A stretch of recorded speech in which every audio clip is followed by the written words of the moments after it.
As the sun dropped behind the mountains, the only heat of the day faded. Icicles quickly formed on his beard, and tufts of matted hair froze on his legs. He could not tell where his paws ended, and the snowy pavement began. Alex's bistro was too far away. From behind him, he could hear music echoing down from St. Mary's Church at the top of the hill. Instinctively, he headed toward the sound.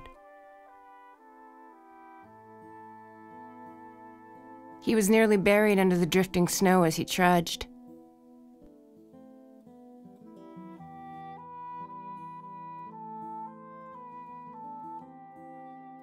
The steps of St. Mary's Church were slippery and steep, but the doors were open. Tap, tap, tap. His frozen paws clacked into the warm chapel.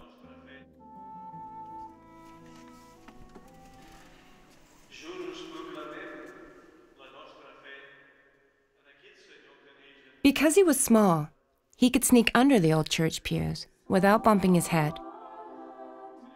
Halfway down the aisle, he spied a cowboy hat and a red and black woolen scarf. Quietly, he nestled into the soft black hat and curled up with the scarf. A nice man smiled down at Stetson and patted his head.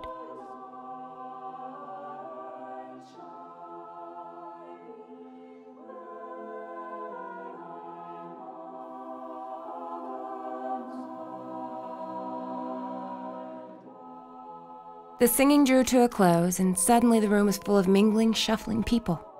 Startled and confused, Stetson jumped from his warm nest. The hat and scarf were picked up by the man as he headed out the door.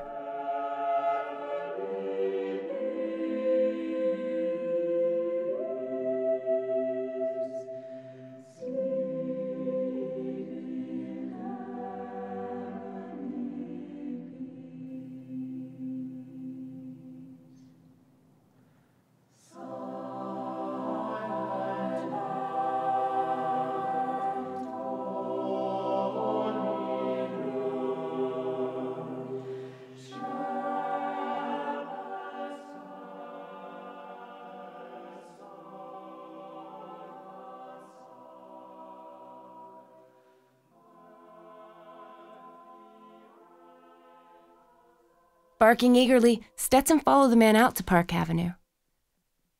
Wind whistled through the spruces and snow drifted in mounds. All at once, an angry blast of wind snatched the hat from the man's hand and sent it flying down the street.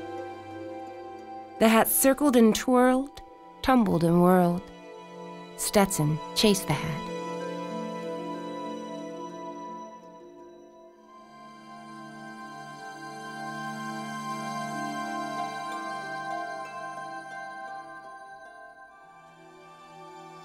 It blew right under a large yellow snowplow, where it settled.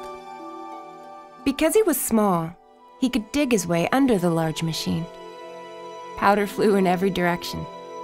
With his tail straight up in the air, Stetson disappeared.